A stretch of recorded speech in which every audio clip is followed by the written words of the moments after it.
Дмитрий Веденеев. Свист в голове. Муза совсем охренела. Плагиатора из меня сделать хочет. Недавно всю ночь за роялем сидел, музыку сочинял. И сочинил. Достойная вышла музыка, красивая и мелодичная. Под утро спать довольный лег, с гордостью за себя. А когда днем проснулся, понял. Лажа вышла. Причем конкретная. Похожую музыку уже Эндрю Ллойд Уэббер сочинил до меня, сволочь. Ну какого, спрашивается? Впрочем, ладно, он в конце концов не виноват. Муза, сука, виновата. Полный негодования нотную тетрадь ножницами изрезал, клочки сжег, а пепел в окно выбросил. Вот так я поступаю с плагиатом. У меня творческое воровство, как и китайские подделки, вызывает полное отторжение. А вообще, обидно до слез. Эта муза недоделанная мне ведь не бесплатно досталась. Я за нее душу продал с пьяну. Бухал как-то с одним бомжом возле вокзала. И после второго пузыря гляжу, а у собутыльника моего нечистого в глазах темнота космическая. «Ты дьявол?» – спрашиваю. Он кивнул, а я обрадовался. С пьяну все в радость, даже дьявол. А собеседника лучше и не найти. Мычит, пьет и кивает, во всем с тобой соглашаясь. Тогда он мне показался славным парнем, хоть и вонючим. Я ему пожаловался, что кризис у меня творческий. С самого детства, почитай. А ведь когда маленьким был, я хорошую музыку сочинял. И играл ее на стареньком, начищенном до блеска пионерском горне. Бабушка была в восторге, говорила, что я очень талантлив. Хоть и полуглухая, а слышала в моей музыке прекрасное. Тогда-то я и решил стать композитором. Нотную грамоту изучил. А когда мне исполнилось 13, папа взял деньги, которые бабушка отложила на скорбный день, и купил мне рояль, черный, блестящий, как лакированный башмак. А себе купил белый запорожец и укатил на нем в неведомые дали. Больше я его не видел. Так и остались мы одни. Я, бабушка и черный рояль. Шли годы, но мечта стать великим композитором меня не покидала. Вот только муза. Она избегала меня всячески, будто я прокаженный какой-то. Порой сутками не отходил от рояля, все сочинял и записывал ноты. А в итоге получалась банальщина, достойная разве что отечественной попсы. Другой бы руки опустил, но только не я. В минуты отчаяния наливал себе стаканчик водки и вспоминал бабушку. Вот она сидит в плетеном кресле качалки, прижимает к груди пустую пистолетную кобуру, с которой никогда не расставалась, память о службе в КГБ. И с одухотворенным лицом слушает звуки моего горна. Это всегда помогало воспрянуть духом. Жаль только, что я давно позабыл ту, сочиненную в детстве музыку. От нее остались лишь ощущения, тонкая связующая нить между далеким прошлым и настоящим. Дьявол слушал меня и кивал. «Хочешь мою душу за музу?» – спросил я. Он осушил пластиковый стаканчик и промычал что-то невразумительное. Тогда я добавил к душе бутылку водки и банку килик в томатном соусе. На том и сошлись. Вот так вышла сделка, без особых условий и подписей кровью. Кто же знал, что он мне музу ущербную подсунет? До нее я хоть и слабую музыку сочинял, зато свою. А теперь... После того случая с Уэббером я записал в нотную тетрадь лунную сонату и какое-то время даже верил, что это мое.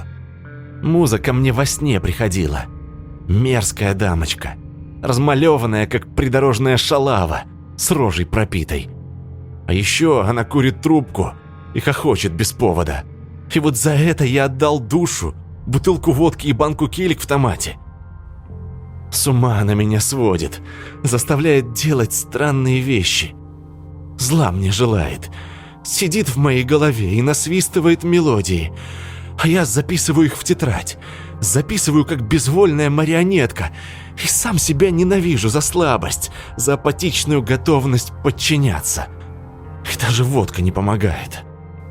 Сосед, мексиканец по имени Карлос, таблетки дал мне синие, которые называет кастанетками. Он химик, делает их сам. Очень талантливый малый. Но и они больше не помогают.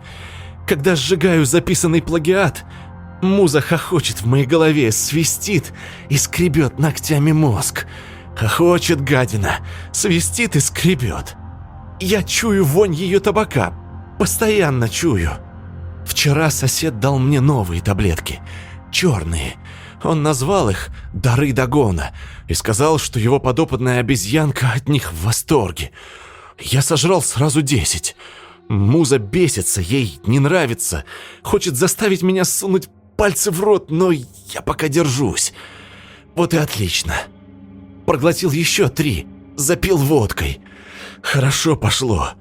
Еще 2. Вообще класс. Она больше не свистит. Сдалась, сучка. На радостях отыскал в шкафу горн. Вышел на балкон. Мой старый двор внизу. Весна. Сирень цветет и благоухает. Вечернее солнце в окнах. А вон и моя бабушка сидит. Сидит в кресле качалки. Прижимает к груди пустую кобуру. Улыбается. Рукой машет. Я помахал в ответ. Старики играют в шахматы на скамейке. Толстая соседка, которая померла давно, возвращается с кошелкой из магазина. А там, возле песочницы, моя первая любовь. Девочка с косичкой и в белом платьице. Когда ей исполнится 25, ее забьет до смерти клиент-извращенец, а сутенер вывезет труп за город и бросит в канаву. Но сейчас она жива и чиста, как летний дождь. Ого, вы только гляньте! Во двор въезжает белый запорожец. Из него выходит отец. Он ни капельки не постарел. Ну надо же! Как и бабушка машет мне рукой и улыбается. Я не держу на него обиды. Сейчас нет. А там на качелях сидит мама, которую я знал только по фотографиям. Боже, как же я рад ее видеть! Мои старые друзья на великах, дети еще, катаются себе беззаботно, смеются, а кто-то носится, пытаясь сбить футболкой майского жука. И дьявол здесь. Стоит посреди двора и смотрит на меня бездонными глазами. Он больше не выглядит как бомж. На нем лиловый фрак, галстук-бабочка, а на голове цилиндр. В одной его руке бутылка водки, а в другой – банка с килькой. Ну что же, я и его рад видеть. Он разбивает бутылку вдребезги, освобождая мою душу. Она теперь свободна. И я трублю в горн, чувствуя, как за спиной растут крылья. Солнце играет на меди, а я играю ту самую, давно забытую музыку из далекого прошлого, торжественную, мощную. Взмах крыльев, и ноги отрываются от пола. Я лечу над пропитанным запахом сирени двором, над домами, все выше и выше. А те, кто остался внизу, машут мне вслед. Но мы скоро встретимся вновь. Я чувствую и не прощаюсь.